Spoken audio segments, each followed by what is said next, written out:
दिल्ली की स्टेटनी मुख्यमंत्री, मैं नहीं कह रहा हूं, ये उनके मेंटोर का ही कमेंट है। हमारी सरकार आएगी तो हम शराब नीति को दोबारा लागू करेंगे। अन्ना हजारे के आशीर्वाद से उपजे जन आंदोलन में नैतिकता की दुहाई देने वाली पार्टी की अब पहली प्राथमिकता शराब हो गई है। ये तो देखा ही नहीं हमें आज तक। सीएजी की रिपोर्ट आपने कंसील कर दिया, विधानसभा में नहीं आने दिया। आपको मालूम है कानून के मुताबिक जब रिपोर्ट आती है तो पहले विधानसभा में जाती है, वहां से पब्लिक अकाउंट्स कमेटी में जाती है। तो 2600 करोड़ का घोटाला हुआ, उसको आप छुपा गए। माननीय केजरीवाल जी जेल गए, माननीय सिसोदिया जी जेल गए, बाकी लोग गए, चार्जशीट फाइल हो गई है, सैंक्शन दे दिया गया है। इसके बाद भी शराब के ठेकेदारों का ऐसा क्या दबाव है इनके ऊपर? कौन सी अंडरस्टैंडिंग है कि आते के साथ उनका कहना है कि हम दोबारा लागू करेंगे? ये अपने आप में बहुत ही पीड़ादायक है। दिल्ली के शराब के घोटाले पर बहुत बातचीत हुई है, इसी मंच से की गई है, राष्ट्रीय स्तर से भी और दिल्ली के भी भाजपा के स्तर से। तो दोबारा दोहराने की जरूरत नहीं है। लेकिन सीएजी ने घोटाला पाया, सीबीआई ने घोटाला पाया, दिल्ली की स्पेशल इन्वेस्टिगेशन टीम ने घोटाला पाया, चार्जशीट हो गई है, कॉग्निजेंस हो गया है, सैंक्शन हो गया है। और तो और सीएजी की रिपोर्ट विधानसभा में नहीं रखी गई तो हाईकोर्ट ने भी फटकार लगाई, आपने देखा। इसके बावजूद कहना कि हम उसी शराब नीति को लागू करेंगे, मतलब वही घोटाला करेंगे जो हमने किया था। ये बहुत पीड़ादायक है। और भारत के गणराज के 75 ईयर्स पूरे हो रहे हैं तो पॉलिटिकल आंदोलन बहुत हुए हैं, लेकिन नैतिकता के बिना पर शुरू किया गया कोई आंदोलन शराब के घोटाले की दलदल में इस तरह फंसेगा, ये कभी नहीं देखा गया। मैं फिर रिपीट कर रहा हूं, आजाद भारत में 47 के बाद बहुत सारे पॉलिटिकल मूवमेंट्स हुए हैं। आपने देखा होगा, पॉलिटिकल पार्टीज के हुए हैं, बाकी के हुए हैं। कई पार्टियां आगे निकल गई, कई पार्टियां नहीं निकल पाई। अगर मैं नैतिक आंदोलन पर देखता हूं तो एक हम लोग के प्रामाणिक नेता लोकनायक जयप्रकाश नारायण को देखता हूं, और दूसरा मिला अन्ना हजारे। और अन्ना हजारे की प्रेरणा से उपजा आंदोलन आज शराब के दलदल में है। हम उनके नेता खुलकर दावे करते हैं कि हम उसी नीति को फिर लागू करेंगे। तो जब भारत का इतिहास लिखा जाएगा तो ये शर्म का इतिहास होगा। द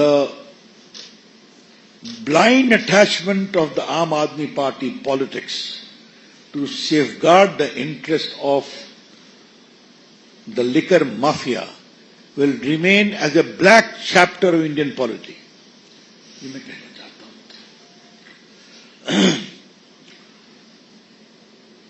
मित्रों, राहुल गांधी बहुत बोल गए हैं, सुना हमने, देखा भी हमने। आज थोड़ा राष्ट्रीय मंच से उनके साथ बड़ी विनम्रता से अक्लमंदी की बात करनी है। वो सब कुछ बोलते ही हैं। कल बोल गए कि our fight is against the Indian state. मैंने सदन में भी कहा था कि राहुल गांधी का ट्विटर कौन है, ट्विटर बदलने की जरूरत है। और क्योंकि अपना तो होमवर्क करते नहीं, मेरा तो ओपन स्टैंड है, यहां से भी है और सदन में भी बोला, मैंने उनके सामने बोला। माननीय राहुल गांधी जी, आप विपक्ष के नेता हैं संसद में, इंडियन स्टेट का मतलब समझते हैं आप? क्या आप उससे लड़ने की बात कर रहे हैं? The fight is against the Indian state. Indian state Bharat के संवैधानिक व्यक्तित्व का परिचय है। The Indian state represents the constitutional identity of India as a free country, the state of India. दुनिया भर में भारत की पहचान स्टेट ऑफ इंडिया से होती है या भारत से होती है।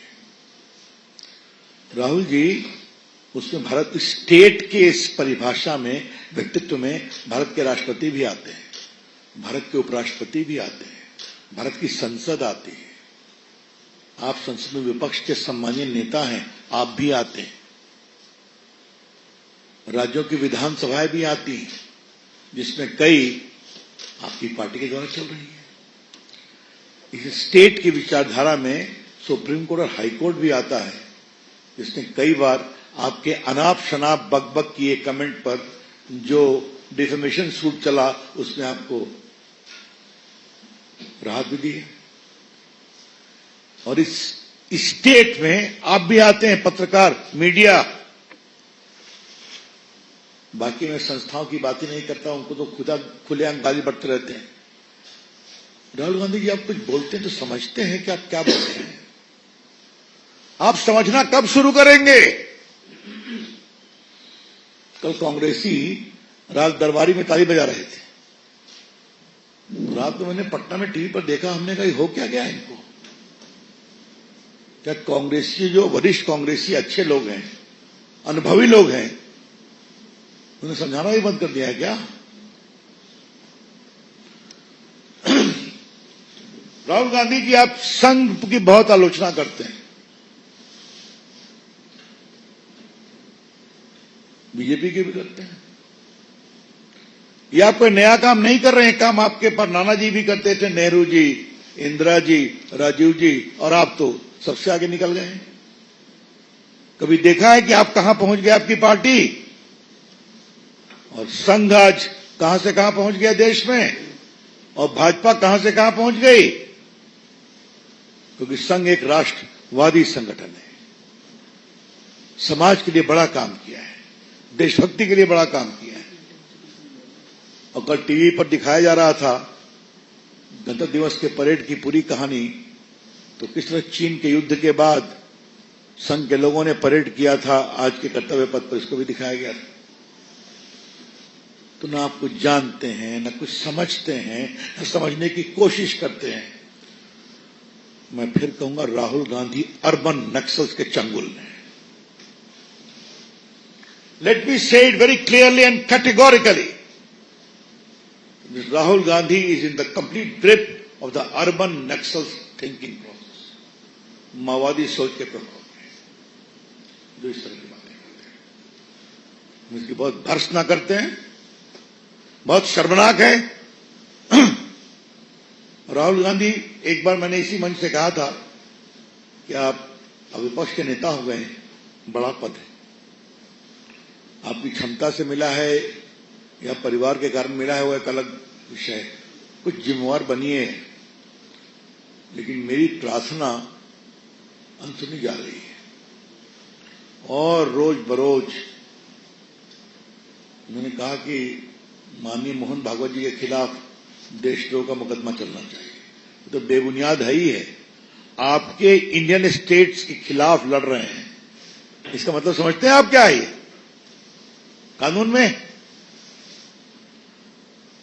उम्मीद करता हूं कि उनके यहां भी बड़े वकीलों की काफी फौज है, राजसभा में बैठे हुए लोग हैं, समझाएंगे जो बोले इसका आपराधिक इम्प्लीकेशंस क्या है। मित्रों, एक अंतिम बात कहनी है, फिर मैं आपके सवाल लूंगा। एक गायक देखा कि हिंडनबर्ग ने अपनी दुकान बंद कर दी है, पता नहीं रविंद्र बाबू कहां बैठे हैं। रविंद्र बाबू, क्या हुआ? ये दुकान क्यों बंद हो गई? और जिस दिन कांग्रेस का कार्यालय खुला उस दिन बंद हो गई। सुबह से हमारा दिमाग इस पर कोशिश कर रहा है समझने की ये दुकान बंद क्यों हो गई। अभी तो उसके फंडर सोरस साहब को फ्रीडम मेडल मिला था, तो ऐसा लगता है कि सोरस साहब की अमेरिका में दुकान बंद होने वाली है या कमजोर होने वाली है। हाँ, लोग उम्मीद कर रहे हैं, अब मैं नहीं कह रहा हूं कि 20 तारीख के बाद उनकी दुकान कुछ कमजोर होगी। आज फिर कहूंगा, हिंडनबर्ग अपनी दुकान बंद कर रहा है तो क्या राहुल जी उसकी दुकान का ठेका आपको मिल गया है क्या? मैं बहुत जिम्मेदारी से कह रहा हूं, इंडियन स्टेट के खिलाफ गैर जिम्मेदाराना हरकत कौन करता है? हिंडनबर्ग करता है। हर संसद के चुनाव सत्र के पहले एक रिपोर्ट आएगी, हंगामा बनेगा, टीवी डिबेट कराई जाएगी और उसको इश्यू बनाया जाएगा। तो दुकान तो बंद हो रही है या बंद हो गई है। चलिए, राहुल गांधी को संभालने के लिए हम लोग काफी हैं।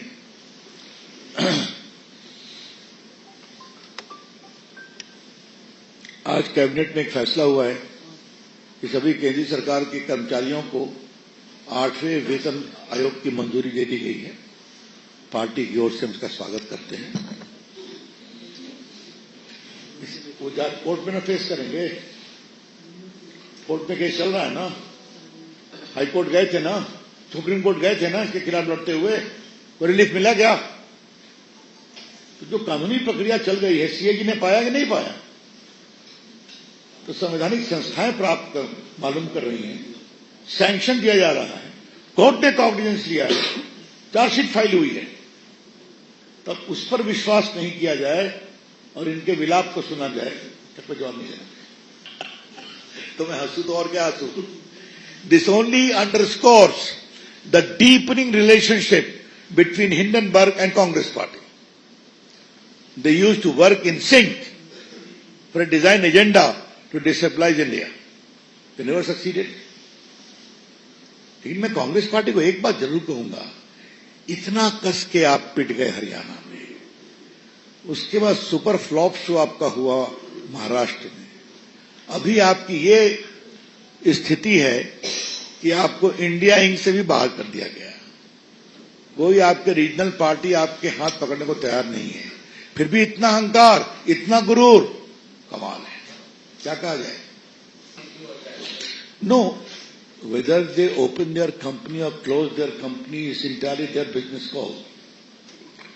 But am I wrong in presuming from a whole range of suspicious circumstances warranting their intervention in the polity of India?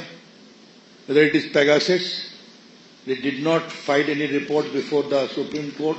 They could not satisfy it. They did not reply to the proper notice of the SEBI. You know it very well. You know the timing of their entire alleged expose just before the session is going to start. So all these are very deep, suspicious circumstances demonstrated their linkage with the Congress party. And both becoming the tool of each other. अच्छा, ये बताइए, महाराष्ट्र के चुनाव के बाद नहीं आया था क्या?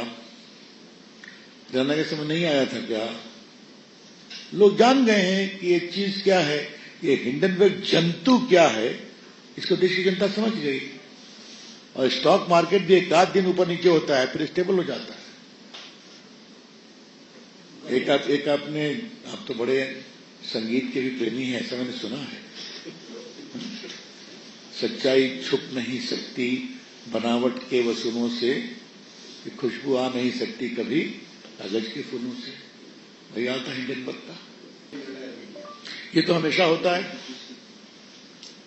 5 साल में भी तो सरकार का प्रवक्ता रहा हूं ना, तो डीए, वेतन आयोग तक घोषणा हम लोग करते थे ना। और दिल्ली में जितने केंद्र सरकार के कर्मचारी रहते हैं उससे ज्यादा देश में रहते हैं ना, तो सबको फायदा है। और इसका रास्ता क्या है? One nation one election. वरना जब भी कोई चुनाव होगा तो क्या भारत सरकार बंद हो जाएगी क्या? देखिए, पूर्वांचल के हमारे दिल्ली के मित्र सीटों की संख्या नहीं गिनते, सरकार का शासन देखते हैं और सरकार का सुशासन देखते हैं। यही अरविंद केजरीवाल जब कोरोना आया था तो क्या कहा था, सब आनंदपुरी बस स्टैंड जाओ, आनंद विहार जाओ। तो क्या था उनका कमेंट, 500 रुपया देके दिल्ली आते हो, 5 लाख का इलाज कराते हो। और कितने हमारे बिहार के लोग साइकिल से गए थे बिहार, आपको मालूम है, एक लड़की अपने पिताजी को बैठा के लेके गई थी। यही उन्होंने कहा था ना, बिहारियों के बारे में क्या क्या नहीं कहा था, घुसपैठिया तक कह दिया था। तो जिन्होंने पूर्वांचलियों को इतना अधिक शब्द से अपमान नहीं किया, अपनी सरकार के आचरण से किया, जिस समय कोरोना में हर के आंसू पोंछने की जरूरत थी, उन्होंने कहा चले जाओ अपने गांव, तो लोग उसको याद रखेंगे। और मैं भी पूर्वांचली हूं, बिहार से आता हूं, संजय भी है। हम तो आग्रह करेंगे कि इस बार पूर्वांचली कृपा करके इनके छलावे में मत आइए। जो शासन चला है इसका जवाब दीजिए वोट से। वो उत्तर प्रदेश के पूर्व मुख्यमंत्री हैं। मैं यही आग्रह करूंगा, थोड़ा सनातन को समझें। तो संख्या वहां आ रही है, वो दुनिया देख रही है। हमें गर्व है आज अपने सनातन संस्कृति पर, जिसका विशाल परिचय कुंभ मेला में दिखाई पड़ रहा है। कड़ाके की ठंड है, दुनिया से लोग चले आ रहे हैं त्रिवेणी संगम पर, पवित्र गंगा, पवित्र यमुना और पवित्र सरस्वती के जल से स्नान करने के लिए। इतने साधु संत सनातन की बात देखना है तो देखिए, आज IITian भी बन गए हैं, सन्यासी बनकर सेवा कर रहे हैं। सनातन शाश्वत है अखिलेश बाबू, कृपा करके समझिए इसको। ऐसा है, हर चुनाव होता है, वो घोषणा तो कर देते हैं और इसका फल क्या होता है हिमाचल में देख लीजिए कि तनख्वाह लोगों को बंद करनी पड़ती है, इन लोग की तनख्वाह नहीं मिलती है, मंत्री की तनख्वाह नहीं मिलती है। देश देखता है ना। और कर्नाटक में काफी घोषणा करके राहुल गांधी आए थे, वो हुआ क्या, तो कांग्रेस की घोषणाएं थोथली होती है। जनता विश्वास कभी नहीं करती, और हम लोग जब घोषणा करते हैं तो करके दिखाते हैं। वो तो जनता को देखना है, मुझे नहीं देखना है। लेकिन डी शिव कुमार की एक चिंता बढ़नी चाहिए। सिद्धारमैया कह रहे हैं वहां पर बार बार no vacancy for the post of chief minister, तो उनको याद रखना चाहिए कि उनके दिल्ली आते ही ये भी एक नया विषय खड़ा हो रहा है। देखिए, पहली बात है कि सैफ अली खान पर जो हमला हुआ है उसकी पार्टी बहुत निंदा करती है, ये बहुत दुर्भाग्यपूर्ण है। जल्दी स्वस्थ हो जाएं, अच्छे कलाकार हैं, हम उनके शीघ्र स्वास्थ्य लाभ की कामना करते हैं। और पुलिस वहां बहुत तेजी से कार्रवाई कर रही है और जल्दी ही लक्ष्य पर पहुंचेगी। अभी तो कुछ न कुछ बोलते रहते हैं, आप देखते ही हैं कि स्कूलों में बम फूटने की अफवाह भी होती थी, अब उसके लिंक कहां जुड़ रहे हैं आप देख रहे हैं। इसलिए केजरीवाल साहब के बोलने पर क्या कहा जाए, देश की सीमाएं सुरक्षित हैं, कश्मीर सुरक्षित है। चीन पर भी आप देख रहे हैं कितने नए नए डेवलपमेंट हो रहे हैं। आतंकवादी आते हैं तो पिट कर जाते हैं। कि आजकल उमर अब्दुल्ला भी तारीफ कर रहे हैं प्रधानमंत्री जी की कि क्या आपने बदलाव कर दिया है कश्मीर में। तो हम ये काम करते हैं, जो दिल्ली आपको दिया था, नाले साफ हैं क्या, सड़कें ठीक हैं क्या, 10 साल क्या किया केजरीवाल,